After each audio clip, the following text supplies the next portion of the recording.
நாம் தினமும் எண்ணற்ற தேர்வுகளையும் முடிவுகளையும் எடுக்கிறோம். என்ன அணிய வேண்டும், என்ன செய்ய வேண்டும், யாருடன் நேரத்தை கழிக்க வேண்டும் என பல. ஆனால் முக்கியமானது என்னவென்றால், இந்த முடிவுகள் முற்றிலும் யாதృచ్ఛிகமாக எடுக்கப்படுவதில்லை. அது நம்முள் ஆழமாக உருவாக்கப்பட்ட மதிப்புகளை அடிப்படையாக கொண்டு எடுக்கப்படுகிறது. திருவிவிலியத்தில் வரும் போவாஸ் இதற்கு சிறந்த உதாரணம். அவர் தனது பெற்றோர்களான சால்மோன் மற்றும் ராகாப்பிலிருந்து இந்த மதிப்புகளை கற்றுக்கொண்டார். அவரது தாய் ராகாப் சாதாரண நிலையைச் சேர்ந்தவர். ஆனால் அவர் கடவுளை நம்புவது என்று தேர்ந்தெடுத்து சால்மோனை ஒரு பேரழிவிலிருந்து காப்பாற்ற தனது உயிரை குறிக்கவில்லை. இந்த துணிச்சலான முடிவின் மூலம் அவர் தனது வாழ்க்கையையும் தனது குடும்பத்தின் எதிர்காலத்தையும் மாற்றினார். போவாஸ் தனது தாயின் கதைகளை சிறுவயதில் இருந்து கேட்டு வளர்ந்தார். இது உலகத்தை அவருடைய பார்வையை வடிவமைத்தது. போவாஸ் வளர்ந்து தனது நகரத்தில் ஒரு செல்வாக்கு வாய்ந்த இளைஞனாக மாறினார். அவர் ரூத் என்ற ஒரு பெண்ணை பற்றி கேட்டார்.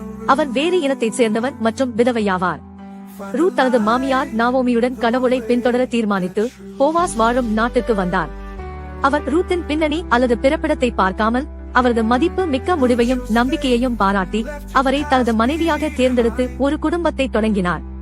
மேலும் அவர்களது தலைமுறை மூலம் அவர்களின் பேரனாக தாவீதின் ராஜா பிறந்தார். அதே சமயம் அவர்களின் பெயர்கள் பெருமையுடன் இயேசுவின் தலைமுறையில் சேர்க்கப்பட்டுள்ளன. நாம் இயேசுவை சந்திக்கும் போது முதலில் மாறுவது நம்முடைய மதிப்புகளே. நமது வாழ்க்கையின் முன்னுரிமைகள் தெளிவாகின்றன, மேலும் நமது தேர்வுகளின் அளவுகள் மாறுகின்றன.